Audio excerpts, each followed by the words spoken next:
Hello newbies, how are you all. I hope आप लोग बहुत अच्छे हैं एंड इंग्लिश की प्रैक्टिस अपनी बहुत अच्छे से कर रहे होंगे। सो आज मैं आप लोग को फ्यूचर कंटिन्यूअस बताने वाली हूँ। लास्ट क्लास में मैंने आप लोगों को फ्यूचर इंडेफिनिट बताया, या हम लोग ये बोल सकते हैं सिंपल फ्यूचर। ओके, तो फ्यूचर इंडेफिनिट हो चाहे फ्यूचर कंटिन्यूअस हो, दोनों में ही आई और वी के साथ हम लोग शेल लगाएंगे। एंड इसमें क्या एक नई चीज ऐड हो जाती है, बी, यानी कि विल बी और शेल बी। तो आई वी के साथ शेल ही लगना है और बाकी सभी के साथ विल लगना है, जैसा कि हम लोगों ने फ्यूचर इंडेफिनिट में सीखा था। उसमें कोई चेंजेस नहीं है। एक्स्ट्रा एक वर्ड लग रहा है, या हम वी कैन से वर्ब लग रही है, वो है बी। ठीक है, तो सब्जेक्ट फॉर्मूला हमारा है सब्जेक्ट प्लस विल या shall, be verb plus ING यानी कि present participle form plus object. क्यों? क्योंकि कंटिन्यूअस है, तो कंटिन्यूअस में हम लोगों की आईएनजी फॉर्म लगती है। ओके, नंबर 1 सेंटेंस, हम मंदिर जा रहे होंगे। हम मंदिर जा रहे होंगे, हम की वी हो गई। ओके, गागी गे है तो वी के साथ शेल लगा दिया, और बी, यहाँ पर बी लगना ही लगना है। फ्यूचर कंटिन्यूअस में शेल हो या विल हो, उसके साथ बी लगना ही लगना है।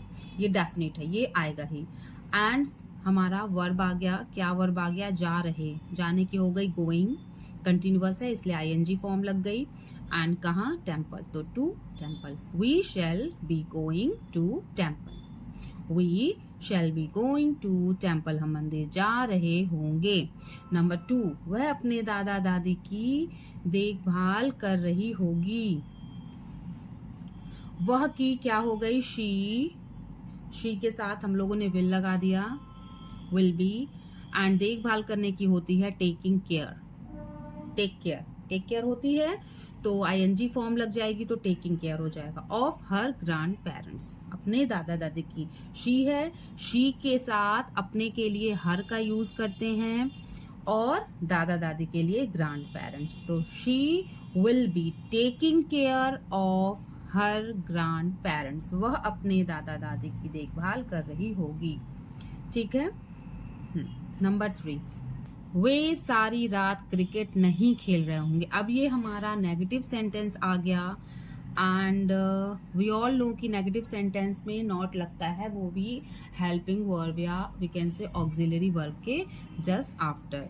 ठीक है, तो वे की स्पेलिंग हो गई दे, विल, दे के साथ विल लगाएंगे, एंड नॉट है तो जस्ट आफ्टर विल या शेल के बाद ही नॉट आएगा, और बी बाद में लगा देंगे। ठीक है, पॉजिटिव में दोनों साथ में रह रहे हैं, विल बी, बट जैसे ही नेगेटिव आएगा नॉट यहाँ विल या शेल के बाद ऐड हो जाएगा। एंड खेलने की हो गई प्लेइंग, क्रिकेट की क्रिकेट, सारी रात whole night. They will not be playing cricket whole night, they will not be playing cricket whole night. Okay, number 4, क्या वे स्कूल जा रहे होंगे।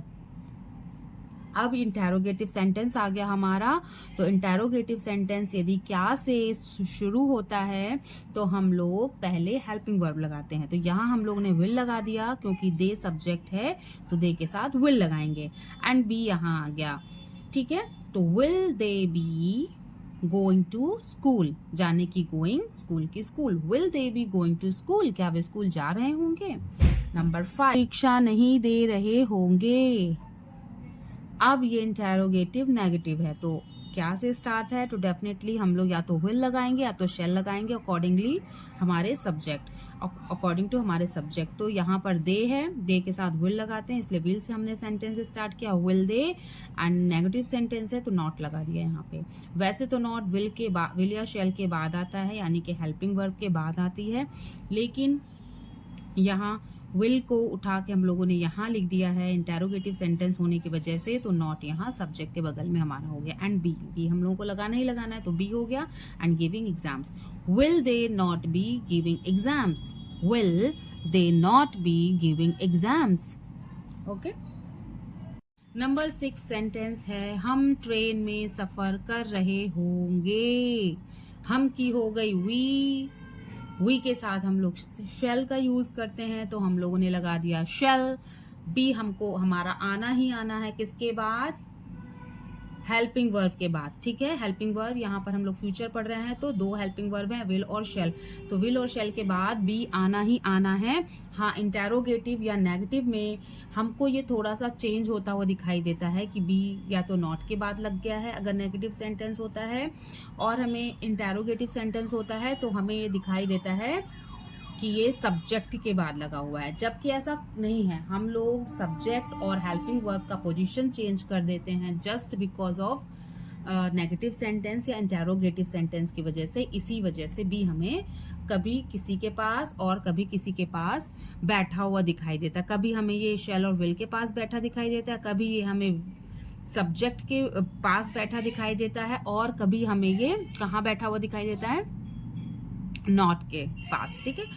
बट ये हमेशा ऑक्सिलियरी या हेल्पिंग वर्ब के बाद ही आता है, ओके।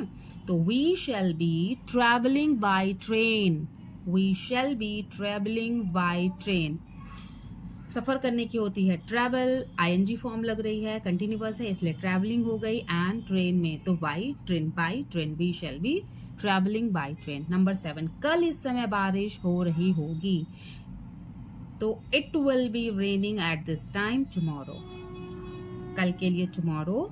अब जब इस तरह का सेंटेंस होता है जहां पर सब्जेक्ट इज नॉट क्लियर तो हम लोग इट का यूज करते हैं। तो इट लगा दिया, इट के साथ विल भी लग जाएगा। बारिश होने की होती है रेनिंग, इस समय की हो गई दिस टाइम, एंड कल की हो गई टुमारो। तो it will be raining at this time tomorrow. Number 8, उसकी फ्लाइट कब तक आ रही होगी। कब तक, अब ये इंटेरोगेटिव सेंटेंस है हमारा, तो कब तक की हम लोग स्पेलिंग पहले लिखेंगे। तो कब तक की स्पेलिंग क्या हो गई, व्हेन। कब आ रही होगी। टिल व्हेन भी लिख सकते हैं, ओके। तो व्हेन हमने लगा दिया, उसके बाद हम लोगों ने विल लगाया, क्योंकि यहाँ पर सब्जेक्ट क्या है, उसकी फ्लाइट, हिज फ्लाइट, ये हमारा सब्जेक्ट है। तो हिज किससे रिलेट करता है, ही से, ही के साथ, इसीलिए कब तक के लिए हम लोग व्हेन का यूज करेंगे या टिल व्हेन भी लिख सकते हैं। तो व्हेन हो गई एंड विल लगाया। विल किस लिए, कैसे पता चला विल आएगा, क्योंकि यहाँ पर सब्जेक्ट है उसकी फ्लाइट, तो उसकी फ्लाइट के लिए लगाएंगे हिज फ्लाइट। अब हिज किसके सेंस में आ रहा है, ही, हिज किससे रिलेट करता है, ही से, तो ही के साथ क्या लगाते हैं, विल, इसीलिए यहाँ पर हम लोगों ने लगाया है will. And his flight be landing, when will his flight be landing. Okay, now we are coming to the home assignment. Look at these sentences. ये sentences हमारे 10, 5 हिंदी में है एंड 5 इंग्लिश में है, ठीक है। तो हिंदी के आप लोगों को इंग्लिश बनानी है, हिंदी के आप लोगों को इंग्लिश बनानी है, एंड डेफिनेटली इंग्लिश की हिंदी बनानी है, ओके। तो आप लोग इसे अपने अपने नोटबुक्स में लिखिएगा, शीशे के सामने बोल भी सकते हैं सेंटेंस बना के। आप लोग चाहें तो एक सेंटेंस के 3-3 सेंटेंस बना सकते हैं, जैसे कि positive, negative and interrogative, okay. तो आई होप कि आप लोगों को वीडियो समझ में आया है। Thank you so much, be happy, bye bye, मिलते हैं नेक्स्ट वीडियो में।